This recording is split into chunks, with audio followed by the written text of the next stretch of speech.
अस्सलाम वालेकुम, मेरा नाम डॉक्टर ज़ा है, फार्माकोलॉजी डिपार्टमेंट से। फिर आपका कार्डियोवास्कुलर सिस्टम भी शुरू हो गया हुआ है। उसमें आज मेरा टॉपिक है डायबिटिक्स। अच्छा जी, first to define the term diuretics. Diuretics क्या होते हैं? वो एजेंट्स जो इंक्रीज करते हैं यूरिन वॉल्यूम। ठीक है जी, इसमें कुछ और सिनोनिम टर्म्स आती हैं जिनका मतलब सिनोनिम होते हैं, जिनका सिमिलर मतलब है डायबिटिक्स के। ठीक है, we can call them as natriuretics, जो exclusively renal sodium excretion increase करता है। ठीक है, they ultimately lead to water की भी एक्सक्रीशन और अल्टीमेटली वो भी यूरिन वॉल्यूम इंक्रीज करता है। दे आर सिनोनिम टर्म्स, लेकिन जो आप लोगों को मेडिकली आनी चाहिए दैट इज डाययूरेटिक्स। अच्छा जी, आगे हम इनको डिटेल में सेपरेटली देखेंगे डिफरेंट डाययूरेटिक्स को। लेकिन अगर आपको क्लासिफाई करना आए डाययूरेटिक्स को on the basis of mechanism, ठीक है जी, तो वो हम अगर ब्रॉडली करें तो हम देखेंगे नेफ्रॉन के डिफरेंट सेगमेंट्स हैं। ठीक है, जिसके थ्रू यूरिन बन रहा है। उसमें 3 मेन प्रोसेसेस हैं किडनी के जो कि प्ले करते हैं यूरिन प्रोडक्शन में role. That is the glomerular filtration. पहले फिल्टर होता है यूरिन इनटू द ट्यूब्यूल्स, फिर there is process called reabsorption. बहुत से सोल्यूट्स जो हैं आपके ग्लूकोज, अमीनो एसिड और जो मेजर सोल्यूट्स है सोडियम, पोटेशियम वगैरह, वो रीअब्जॉर्ब हो जाते हैं। ठीक है, and then there is the third process known as secretion. बहुत से वेस्ट प्रोडक्ट्स जो हैं क्या वो आपके सिक्रीट भी होते हैं इनटू द यूरिन। तो जो आपकी डायबिटिक्स हैं वो इन्हीं 3 प्रोसेस में एक्ट करेंगे। ठीक है, तो अगर ब्रॉडली उनको क्लासिफाई करना चाहो, सब सेलुलर लेवल पे हम अगर बात ना करें ट्रांसपोर्टर, किस स्पेसिफिक ट्रांसपोर्टर को वो रोकते हैं, अगर उनको आप शुरू में क्लासिफाई करोगे तो that can be on the basis of कहाँ एक्ट करते हैं, on the transport proteins in the renal tubular epithelial cell which are involve in the solutes की ट्रांसपोर्ट में। ठीक है, ट्रांसपोर्ट प्रोटीन्स को इनहिबिट करेंगे। सेकेंडली क्या कर सकते हैं, दे ऑल्सो इनहिबिट एंजाइम्स। बहुत से एंजाइम्स हम देखेंगे इनके आगे रोल आएंगे, जो कि जैसे एसिटाइलमाइड है जो is involve in urine production. ठीक है, बाइकार्ब को डील करता है बेसिकली। थर्डली, बहुत से हार्मोन के रिसेप्टर्स हैं आपकी रीनल एपिथेलियल सेल्स में, लाइक एल्डोस्टेरोन रिसेप्टर। ठीक है, जो कि डिटरमिन करते हैं फाइनल यूरिन वॉल्यूम को। ठीक है, तो ये कुछ डायबिटिक्स में है वो उन हार्मोन रिसेप्टर्स को ब्लॉक करते हैं। एंड फोर्थली, सम डायबिटिक्स जो हैं वो इनमें किसी जगह एक्ट नहीं करते, they not act on the transport protein involve, they do not inhibit the enzymes, they do not interact with the hormone receptors. वो क्या करते हैं, they exert osmotic effects. Osmotic effect क्या होता है कि they are filtered into the urine.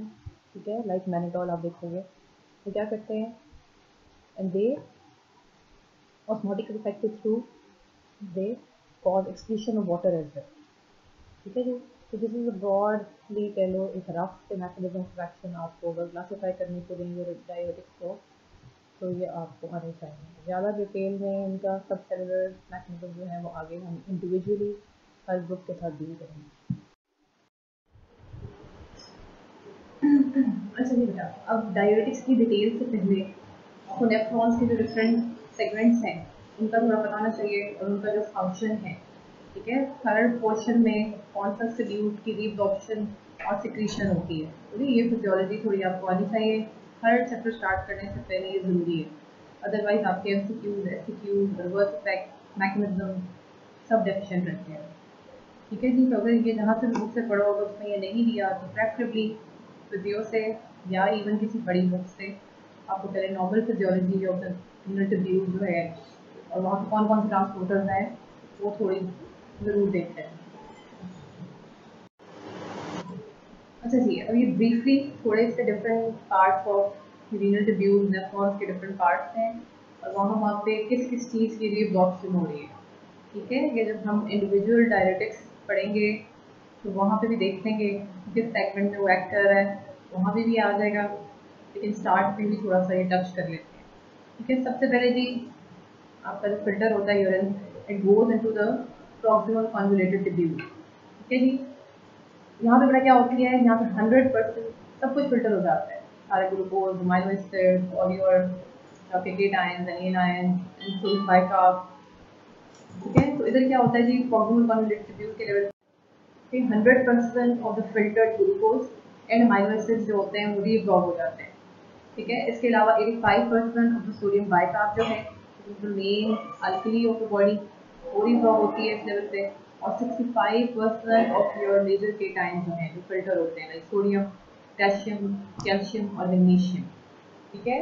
इन सब के साथ फिर क्या होता है बेटा, दे क्रिएट, इनकी रीअब्सॉर्प्शन हो गई बैक इनटू ब्लड, तो ये क्या करेंगे, साथ में ऑस्मोटिक प्रेशर क्रिएट होगा, आइसोऑस्मोटिक रीअब्सॉर्प्शन ऑफ वाटर होती है इस लेवल पे, ठीक है। This is the portion of the kidney unit tubule जहाँ पे मेजॉरिटी ऑफ द आपके केटाइन थी और आपका virtually all of the glucose and amino acids and 85% of the major alkali of the body, ठीक है, जो पीएच डिटरमिन करती हैं आपका, वो रीअब्सॉर्ब हो रहे हैं, तो वेरी इंपॉर्टेंट पोर्शन, ठीक है। यहाँ पे फिर कौन से डाययूरेटिक एक्ट करते हैं ये हम इंडिविजुअली आगे देख लेंगे, ये भी आपको पता होना चाहिए, ठीक है, लेकिन ये आगे भी आएंगे। अब इस तरफ हम उनकी फिजियोलॉजी पे रहते हैं, ठीक है। फिर नेक्स्ट पार्ट क्या है, प्रॉक्सिमल कन्वोल्यूटेड ट्यूब्यूल के बाद there is the proximal straight part of the nephron. यहाँ पे जो आप लोगों के लिए इंपॉर्टेंट है, यहाँ पे क्या होता है बेटा, दो तरह के सिक्रीटरी सिस्टम होते हैं, ठीक है, जो सिक्रीट करते हैं, one is for the organic acid and the other is for the organic basis, ठीक है। ऑर्गेनिक एसिड्स की सिक्रीशन या रीअब्सॉर्प्शन कराते हैं इनटू द यूरिन या फिर बैक इनटू द ब्लड, या फिर एक सिस्टम होता है जो ऑर्गेनिक बेसिस को सिक्रीट करता है इनटू द यूरिन या वाइस वर्सा रीअब्सॉर्प्शन भी कराता है बैक इनटू द ब्लड, ठीक है जी। तो सिक्रीटरी सिस्टम कह लो यहाँ पे इंपॉर्टेंट है, ऑर्गेनिक एसिड्स के लिए होता है और separately for the organic basis. फिर आपके पास आ जाता है इंपॉर्टेंट नेक्स्ट क्वेश्चन जो है डायूरेटिक्स के लिहाज से, that is the thick ascending limb of root of the Henle, ठीक है। इसकी कैरेक्टरिस्टिक क्या है कि this is impermeable for water, water की रीअब्सॉर्प्शन इस लेवल पे नहीं होती है, सिर्फ सोल्यूट्स की होती है, ठीक है। वो भी कैसे होती है जी, हमने देखा था प्रॉक्सिमल कन्वोल्यूटेड ट्यूब्यूल के लेवल पे 65% ऑफ द केटाइन अब्सॉर्ब हो रहे थे, सोडियम पोटेशियम इसमें इंपॉर्टेंट है। यहाँ पे एक्टिव रीअब्सॉर्प्शन होती है 15-25% ऑफ द बाकी जो रह गया sodium and potassium and chloride, ठीक है जी। उनके साथ साथ सेकेंडरी रीअब्सॉर्प्शन होती है कैल्शियम एंड मैग्नीशियम की, ठीक है जी। तो प्रॉक्सिमल कन्वोल्यूटेड ट्यूब्यूल के बाद this is the second major आपके important portion of the nephron है जहाँ पे केटाइन रीअब्सॉर्ब हो रहा है, वहाँ 65% थे, यहाँ ऑलमोस्ट 15 to 25%। अच्छा जी, इसके बाद बेटा आपका आता है the next portion of the nephron, that is the distal convoluted tubule. ये जो पोर्शन है just like the thick ascending limb की तरह, this is also impermeable for water reabsorption, यानी यहाँ पे वाटर रीअब्सॉर्ब नहीं होता है, सिर्फ आपके अगेन केटाइंस और एनाइंस रीअब्सॉर्ब हो रहे हैं। यहाँ पे जो है अगेन एक्टिव रीअब्सॉर्प्शन होती है सोडियम और क्लोराइड की, ठीक है, ऑलमोस्ट 4 to 8%। और थर्डली यहाँ पे इंपॉर्टेंट क्या होता है जी, calcium reabsorption, that is under the parathyroid hormone के अंडर होती है, ठीक है। This is the third portion जहाँ पे सोडियम जो है डील हो रहा है, रीअब्सॉर्ब हो रहा है 4 to 8%।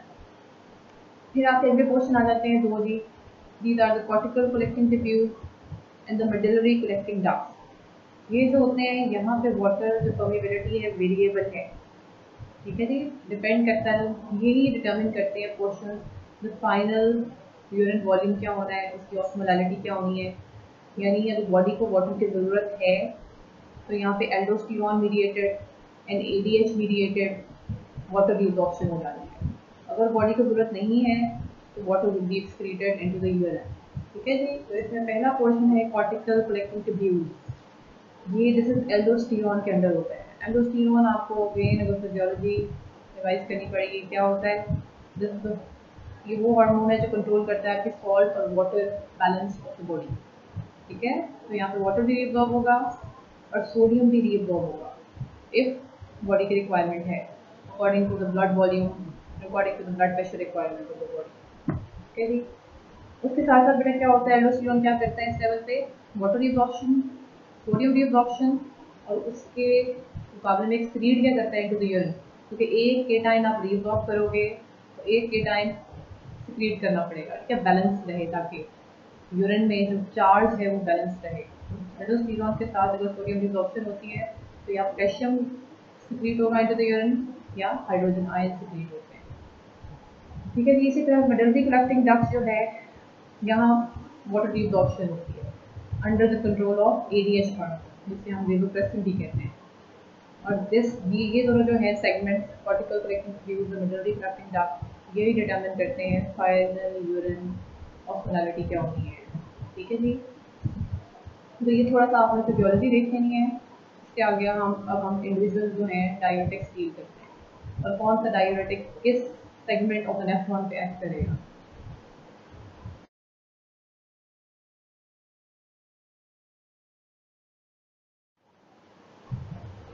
अच्छा जी, अब बेटा हम सबसे पहले पढ़ते हैं जी थायराइड डायूरेटिक्स, थोड़ी सी इनकी केमिस्ट्री और फार्माकोकाइनेटिक्स। ठीक है जी। काइनेटिक्स में आपको बताया था, आपको हर ग्रुप का थोड़ा बहुत पता हो बेटा, वो ओरली ले रहे हैं, वो IV ले रहे हैं, या दोनों तरीके से दे सकते हैं। काइनेटिक्स में फिर आपके लिए इंपॉर्टेंट है रूट ऑफ एक्सक्रीशन भी, एटलीस्ट जो मेजर ग्रुप्स हैं हर चैप्टर में, ठीक है, उनकी आपको एटलीस्ट पता हो कि रूट ऑफ एक्सक्रीशन पूरे ग्रुप का क्या है, उसमें एक्सेप्शंस क्या है। They are all MCQ points, exceptions खासतौर पर जो है इवन कीमोथेरेपी में तो बहुत इंपॉर्टेंट है। लेकिन इसी तरह बाकी यूनिट्स में भी एटलीस्ट काइनेटिक्स में आपको ये 2-3 माइनर चीज़ें बताओ, और कुछ जगहों पे सीनियर एंट्री फिर इंपॉर्टेंट हो जाती है वर्सपेक्स के लिए भी और यूजर्स के लिए भी, सीनियर एंट्री कैसी है उस ग्रुप की। ठीक है जी। तो इसमें बड़ा क्या है जी, सबसे इम्पोर्टेंट पहले कि जो है केमिस्ट्री वाइज मोस्ट जो 3 मेजर ग्रुप्स हम पढ़ेंगे डायूरेटिक्स के, थायराइड डायूरेटिक्स, लूप डायूरेटिक्स दोनों, और इवन कार्बोनिक एनहाइड्रेज जो है दे कंटेन सल्फोनामाइड ग्रुप। ठीक है। इसी एक सल्फोनामाइड ग्रुप बताने से आपको ये ड्रग इंट्रैक्शन पूछ लेते हैं। ठीक है, ये कहीं बुक में लिखे नहीं होंगे। अगर आपको पता हो कि जो सल्फोनामाइड कंटेनिंग ड्रग्स हैं थ्रू आउट फार्माकोलॉजी में कौन कौन सी हैं, ये 3 डायूरेटिक्स उसमें इंपॉर्टेंट आ जाते हैं, क्योंकि उनकी क्या होती है कि ड्रग इंट्रैक्शन यहाँ से बन जाते हैं आपके, फिर यार क्रॉस एलर्जेनिक। ठीक है जी। इसमें आपके सल्फा ड्रग्स भी आ जाएंगी, इसमें आपके बहुत सी डायबिटीज़ की ड्रग्स आ जाएंगी, सल्फोनाइड यूरिया वगैरह, और इसी तरह ये आपके 2-3 मेजर डायूरेटिक्स आ जाएंगे। they all contain sulfonamide groups। तो इसी से रिलेटेड इनडायरेक्टली आपसे पूछ लेते हैं ड्रग इंटरेक्शंस क्या हैं, they will be cross allergenic। ठीक है जी। अच्छा जी, इसके अलावा प्रोटोटाइप जो है दैट इज द हाइड्रोक्लोरोथायोराइड।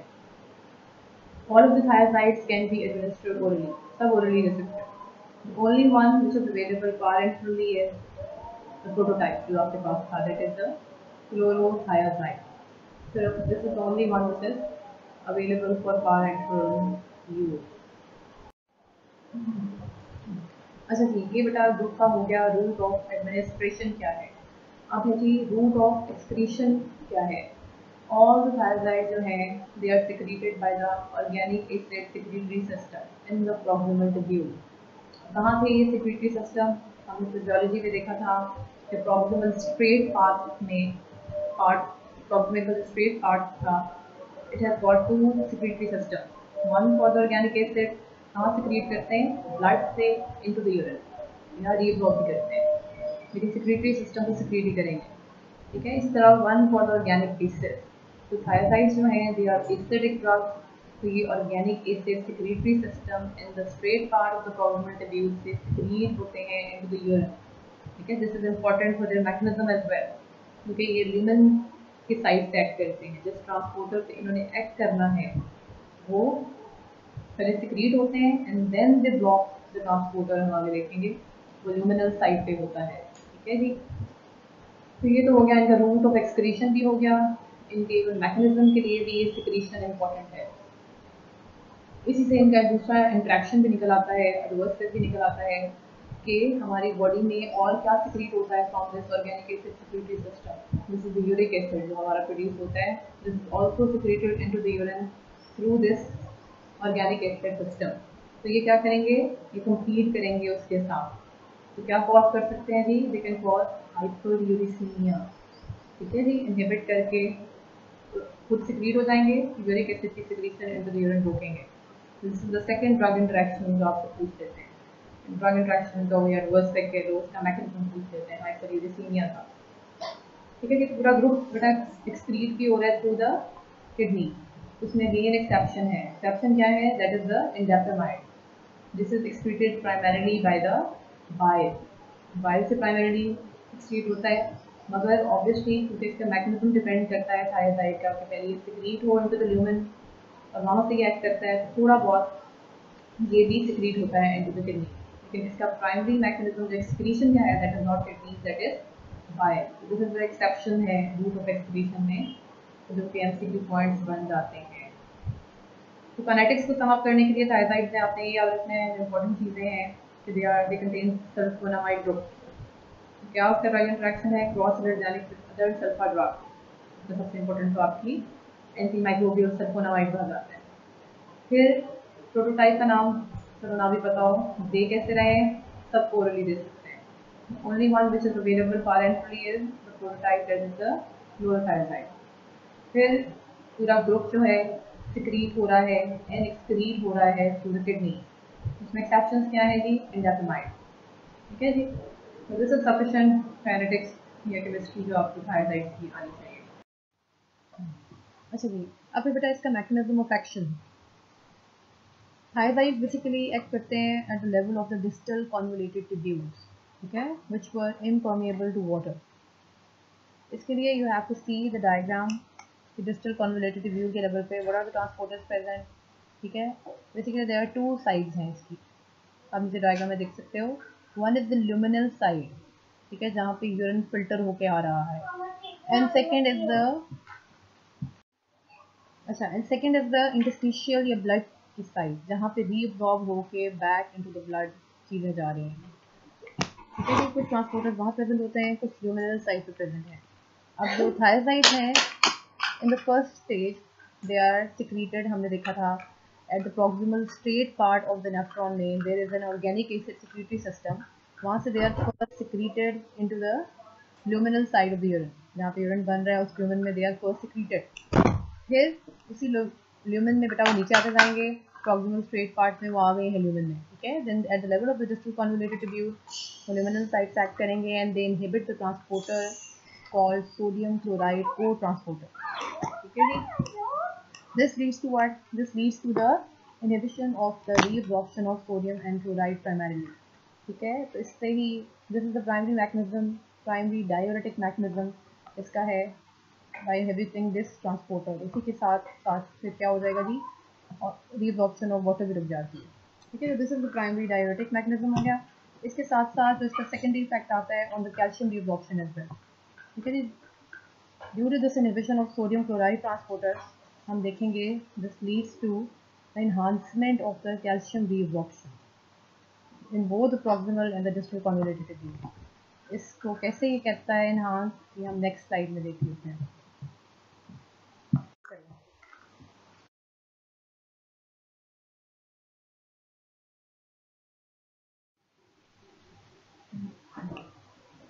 अच्छा जी बेटा, अब due to the inhibition of the sodium chloride transporter, this is the main mechanism of the thiazide diuretics, calcium reabsorption जो है it is enhanced at two levels. ठीक है जी, सबसे पहले तो प्रॉक्सिमल ट्यूब्यूल के लेवल पे this thiazide induced volume depletion leads to enhanced sodium and calcium reabsorption. ठीक है, this is a feedback mechanism by which in other portions of the nephron जो है body tries to conserve the volume. ठीक है, this is a feedback mechanism. एक तो इस वजह से कैल्शियम रिअब्जॉर्प्शन हो जाती है, लेकिन सेकेंडरीली सबसे ज़्यादा इंपॉर्टेंट चीज़ जो इन्हांस होती है that is eight the level of the distal convoluted tubule itself. आप नीचे देख सकते हो डायग्राम में कि ल्यूमिनल साइड पे जो ट्रांसपोर्टर इनहिबिट हुआ है that is the sodium chloride. तो इसका नेट इफेक्ट क्या आएगा इंट्रासेलुलरली इन रीनल ट्यूब्यूल्स में, क्या होगा जी कि सोडियम ल्यूमिन साइड पे यूरिन में एक्सक्रीट हो रहा है वहाँ ज़्यादा हो जाएगा, इंट्रासेलुलरली उसकी कॉन्सेंट्रेशन ड्रॉप कर जाती है due to the inhibition of this transporter. तो अब आप बेजोलेटरल साइड पे देखो, there is a transporter called sodium calcium transporter. ठीक है, तो क्या होता है जी, सोडियम को अंदर ट्रांसपोर्ट करता है calcium into the renal cells and calcium को इनटू द ब्लड। जब हम इसको इंट्रासेलुलरली सोडियम कंसंट्रेशन कम होती है due to the inhibition of sodium chloride transporter, तो but automatically sodium calcium transporter जो है वो एक्टिवेट हो जाता है to maintain the intracellular levels of the sodium. Okay, they are important. क्यों इम्पॉर्टेंट है, आप देख सकते हो एवरीवेयर जो आपके रेस्टिंग मेम्ब्रेन पोटेंशियल है that is maintain by the sodium pressure pump. Another pump आप टॉप पे देख सकते हो जो बेजोलेटरल साइड पे होता है, जो कि मेंटेन करता है रेस्टिंग मेम्ब्रेन पोटेंशियल, ठीक है। तो it is dependent on the sodium and potassium gradient across the membrane. तो वो जो कंजर्व करने के लिए इंट्रासेलुलर सोडियम की कॉन्सेंट्रेशन, जब सोडियम क्लोराइड को इनहिबिट करते हो तो आपके सेल्स दूसरी तरह मेंटेन करते हैं by activating the sodium calcium transporter. इससे क्या होता है कि calcium reabsorption into the blood बढ़ जाती है, ठीक है। This is under the parathyroid hormone के अंदर होता है इसका action. So this is the reason this diuretic effect can lead to increased calcium level.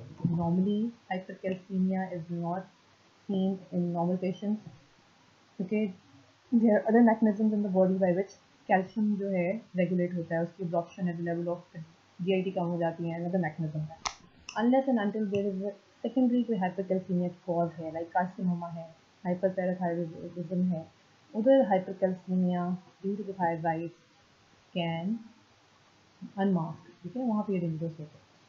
तो ये सब नो द मैकेनिज्म, अगर आपको प्रॉक्सिमल ट्यूब्यूल के लेवल का ना भी पता हो, डिस्टल कन्वोल्यूटेड ट्यूब्यूल का जरा लेवल पे जो कैल्शियम पे इफेक्ट आ रहा है, ठीक है, थायराइड के सोडियम क्लोराइड ट्रांसपोर्टर को रोकने का, एटलीस्ट वो पता होना चाहिए।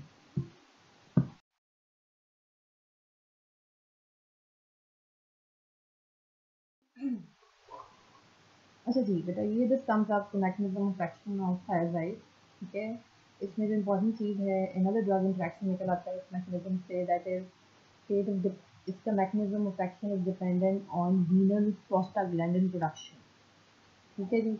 तो इसका इंट्रैक्शन क्या होएगा, कौन सी अदर ड्रग हैं which can inhibit the prostaglandin production, उसमें उनके साथ फिर आपने थायराइड डायरेटिक्स नहीं देने। वो सबसे इंपॉर्टेंट आ जाएंगी आपकी non steroidal anti inflammatory drug. ये भी आपने डिटेल में नहीं पढ़ी है, ये एंटीपायरेटिक्स हैं आपकी मेजर है, और एनर्जीविक्स हैं आपकी, ब्रूफेन, ये सारी पैरासिटामोल ग्रुप जो है, क्योंकि ये उसमें आ जाता है, उनके साथ में नहीं देने क्योंकि वो प्रोस्टाग्लैंडिन की प्रोडक्शन रोकते हैं, तो they can impair the anti hypertensive और जो भी मैकेनिज्म है थायराइड का इम्पेयर कर सकते हैं। Another drug interaction. अच्छा जी, अब मैं बेटा थायराइड डाययूरेटिक्स की clinical indications. The major indication है डाययूरेटिक्स की, वो है हाइपरटेंशन में, हार्ट फेलियर में, और other edematous conditions like renal cirrhosis की वजह से, सॉरी हेपेटिक सिरोसिस की वजह से, रीनल फेलियर की वजह से, हेपेटिक फेलियर, हार्ट फेलियर की वजह से एडिमा होता है, एडिमेटिव कंडीशन। थर्डली, जहाँ पे थायराइड है वो हम nephrolithiasis, that is the kidney stone, उनमें भी देते हैं। अच्छा, इनकी डिटेल बेटा थोड़ी जो है वो हम इंडिविजुअली देख लेते हैं आगे स्लाइड्स में। अच्छा जी, सबसे पहले है अब हाइपरटेंशन। हाइपरटेंशन में बेटा करने से पहले आपको ये पता हो कि हाइपरटेंशन डिटरमिन कैसे होता है बॉडी में, कौन से फैक्टर्स हैं जो हमारा शॉर्ट टर्म ब्लड प्रेशर और लॉन्ग टर्म ब्लड प्रेशर जो है वो कंट्रोल करते हैं। ठीक है जी, जो शॉर्ट टर्म हमारा ब्लड प्रेशर है that is control by total peripheral resistance, आपकी वेसल्स की स्टिफनेस, ठीक है, and it is dependent on cardiac output, that is heart का जो रोल है। और जो लॉन्ग टर्म हमारा ब्लड प्रेशर है, रफ की बात करो तो दैट इज ब्लड वॉल्यूम के थ्रू रेगुलेट होता है, that is under the control of renin, angiotensin, aldosterone system. अब there is a whole group of आपने चैप्टर पढ़ना है एंटी हाइपरटेंसिव का, तो हर ड्रग का मैकेनिज्म आपसे पूछ लेते हैं कि how it is relieving hypertension. तो यू शुड नो कि 3 फैक्टर्स हैं मेन, आपके टोटल पेरिफेरल रेजिस्टेंस, आपकी कार्डिक आउटपुट, और आपका रेनिन, एंजियोटेंसिन, एल्डोस्टेरॉन सिस्टम। जो भी ड्रग ब्लड प्रेशर में देते हैं वो इन तीनों में से किसी पे इफेक्ट करती है। या टोटल पेरिफेरल रेजिस्टेंस कम करेगी तो ब्लड प्रेशर कम होगा, यानी आपकी वेसल्स वेसोडाइलेट होगी, या फिर बेटा वो कार्डिक आउटपुट कम करती होंगी हार्ट को डिप्रेस करके, या बेटा वो आपका ब्लड वॉल्यूम जो है वो कम करती हैं थ्रू इफेक्टिंग द रेनिन या एंजियोटेंसिन सिस्टम या एल्डोस्टेरॉन सिक्रेशन। ठीक है जी, क्योंकि ये इंपॉर्टेंट है कि डायरेक्ट आपसे यहाँ पे सेलुलर मैकेनिज्म नहीं पूछते, जब वो पूछते हैं what is the pharmacological basis for the use of diuretics in hypertension. ठीक है, वहाँ पे उन्होंने ना थायराइड लिखा होगा ना लूप लिखा होगा, वहाँ पे you are not required to give the subcellular mechanism किस ट्रांसपोर्टर को रोक रहे हैं, लिख दो चलो वो भी, मगर यू हैव टू टेल कि टोटल पेरिफेरल रेजिस्टेंस कम करते हैं प्राइमरीली, या वो कार्डिक आउटपुट कम करते हैं प्राइमरीली, या दोनों काम करते हैं, या वो ब्लड वॉल्यूम पे इफेक्ट डालते हैं by affecting the renin angiotensin aldosterone system. ठीक है, तो ये तीन फैक्टर्स आपको पता हो जो रफली कह लो या in simple word blood pressure पे इफेक्ट करते हैं। तो डायूरेटिक्स बेटा क्या करते हैं इनिशियली, क्योंकि ये ब्लड वॉल्यूम कम करेंगे by increasing the urine output. Initially जो ब्लड प्रेशर रिडक्शन होती है that is due to the reduce blood volume and reduce cardiac output। ठीक है जी, लेकिन आपको 6 to 8 वीक्स क्या करते हैं बेटा, by depleting the body sodium stores, ये हमारी वेसल स्टिफनेस भी कम करेंगे, ये बॉडी में वेसोडाइलेशन भी कराएंगे। कैसे, आपको ये पता होना चाहिए कि जो सोडियम हम कहते हैं, सोडियम जो है there is a pump known as sodium calcium exchange pump in your vessels. जब सोडियम इंटेक ज़्यादा होती है तो ये पंप भी एक्टिवेट हो जाता है and this leads to increase calcium in the vessels. ठीक है, and that leads to vessel stiffness. Calcium leads to what, vasoconstriction. जब ज़्यादा सोडियम इंटेक जो है leads to increase calcium in the vessel, and that leads to increased vasoconstriction, and that leads to increased peripheral resistance. And the opposite occurs with the diuretics. It depletes the body sodium stores, so it inhibits the sodium calcium exchange in the vessel, that leads to the vasodilation या peripheral resistance कम हो जाती है over a period of time।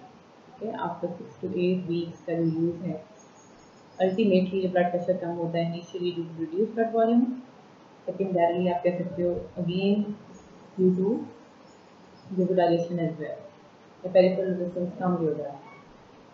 Thirdly जो minor है इंडेपिमाइड के साथ कुछ का डायरेक्ट वेसोडाइलेटिंग इफेक्ट ही है, this is not the important mechanism, this is minor, come diuretics करती है।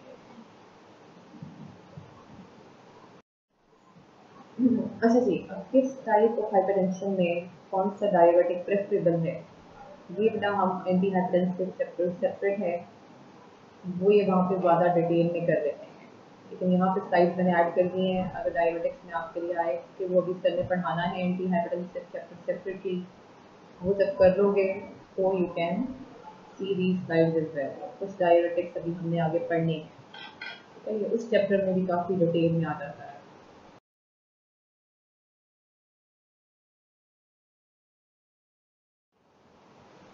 अच्छा जी, अब है इसका use in heart failure. Again बेटा दो चीज़ें हैं, आपको पता हो what is the pathophysiology of heart failure, heart failure का मसला क्या है, एंड देन फार्माकोलॉजिकली आप क्या अचीव करना चाह रहे हो to correct that, what is your purpose. ठीक है, तो first pathophysiology, heart failure in simple words क्या होता है जी, heart failure is when the cardiac output of the heart is insufficient to meet the demands of the body. ठीक है जी, तो वहाँ होता क्या है जी, the blood flow to the kidney and to the other vital organs is seen as sensed as hypovolemia, insufficient cardiac output की वजह से, so that stimulates the renin angiotensin aldosterone system।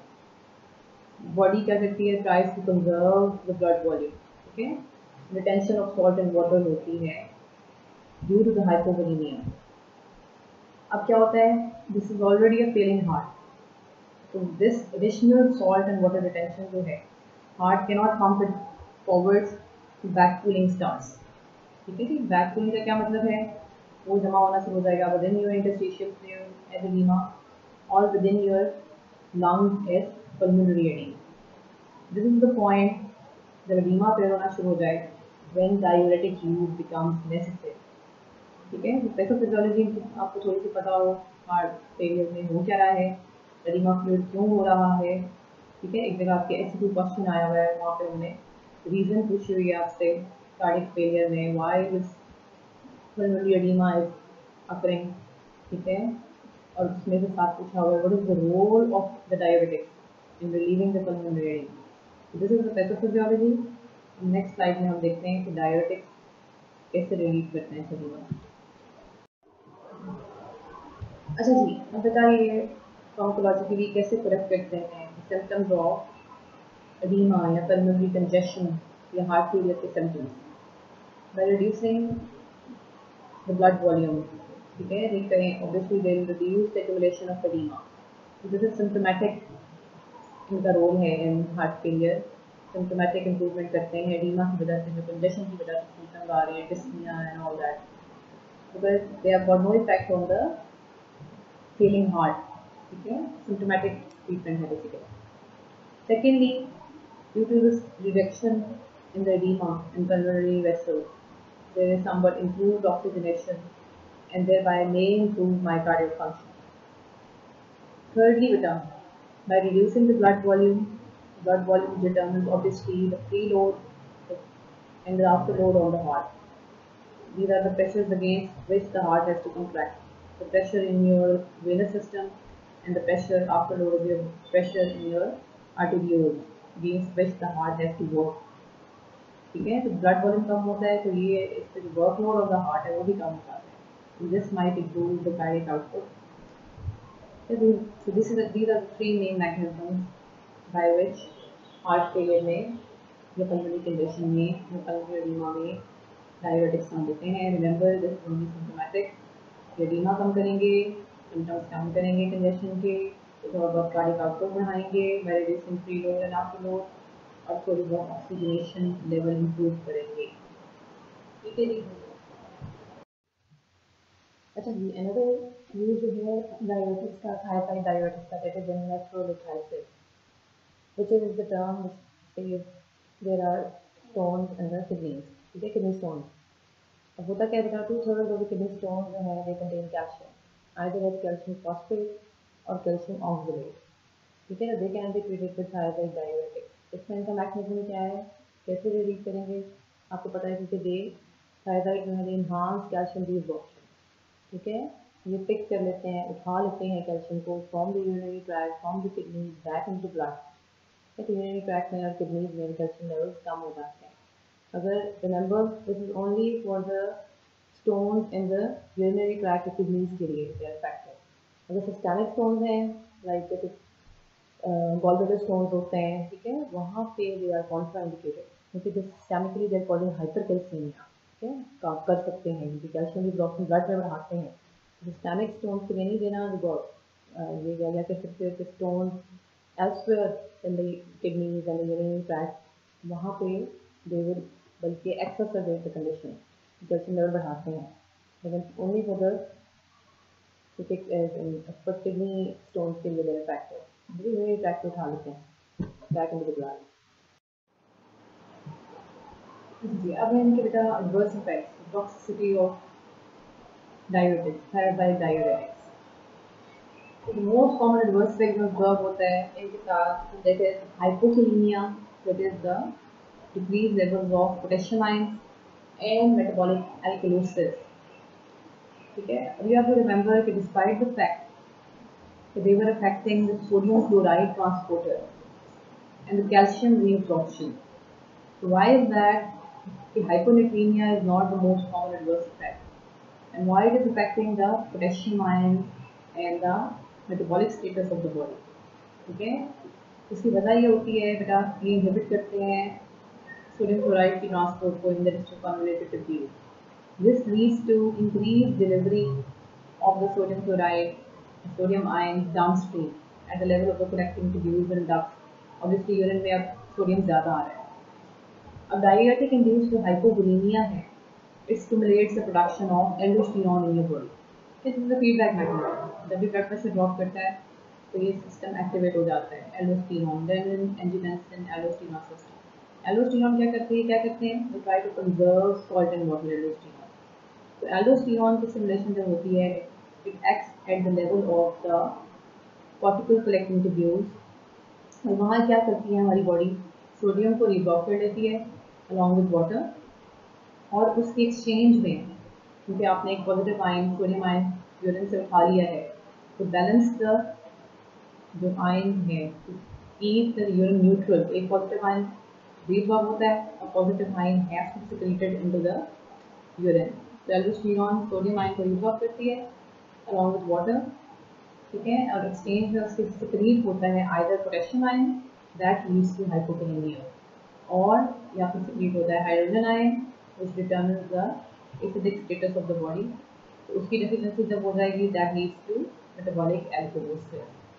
So you have to remember the most common reverse effects के साथ है not hyponatremia, it is hypokalemia and metabolic alkalosis, and that is due to the aldosterone mediated conservation of salt and water, और उसके exchange में ये दोनों secrete हो जाते हैं.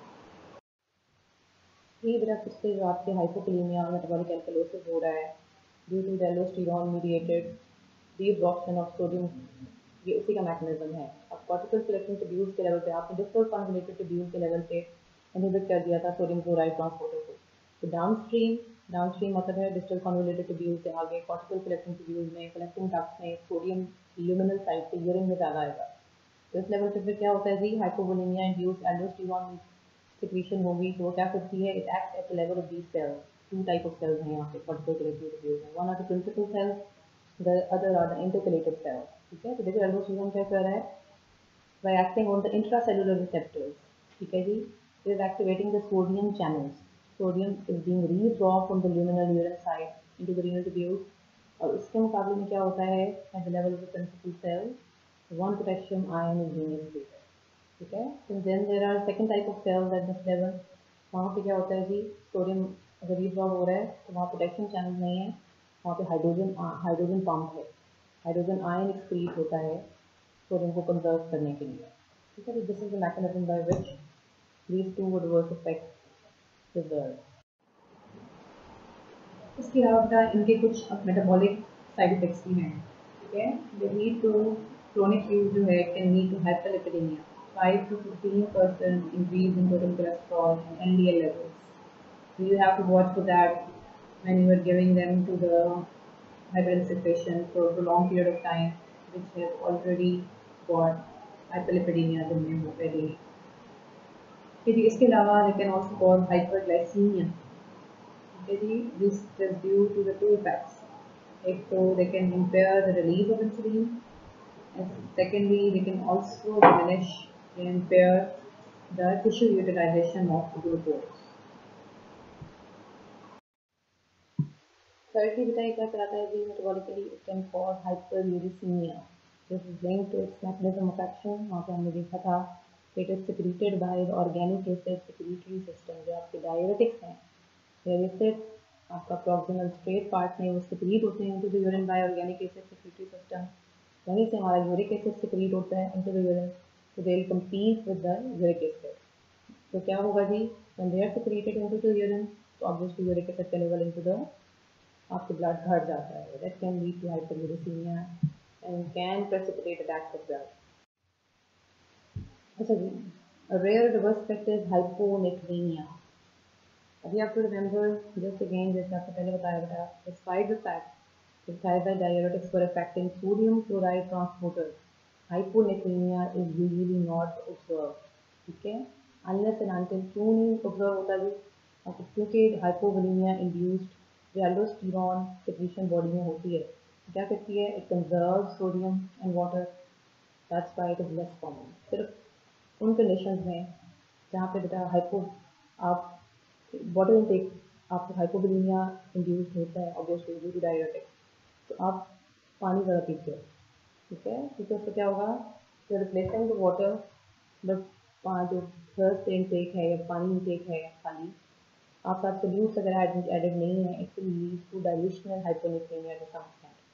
ठीक है, तो उन कंडीशंस में by limiting the water intake you can reduce this reverse effect. Once you are on the thiazide diuretics and with diuretics, water intake should be limited. It can cause dilutional hyponatremia, otherwise it is not a common reverse effect. अच्छा ठीक बताइए, तो हमने पहले discuss कर लिया हुआ है जस्ट लाइक हाइपोयूरेसीमिया के थायराइड जो है they are system. Obviously there will be cross allergenic with other sulfa containing drugs. और इनकी सल्फोनामाइड्स की मोस्ट कॉमन क्या है जी, reverse effect they are allergic reaction, तो वो भी हो सकते हैं. ठीक है, लाइक फोटोसेंसिटिविटी और हेमोलिटिक एनीमिया, थ्रोम्बोसाइटोपेनिया वगैरह।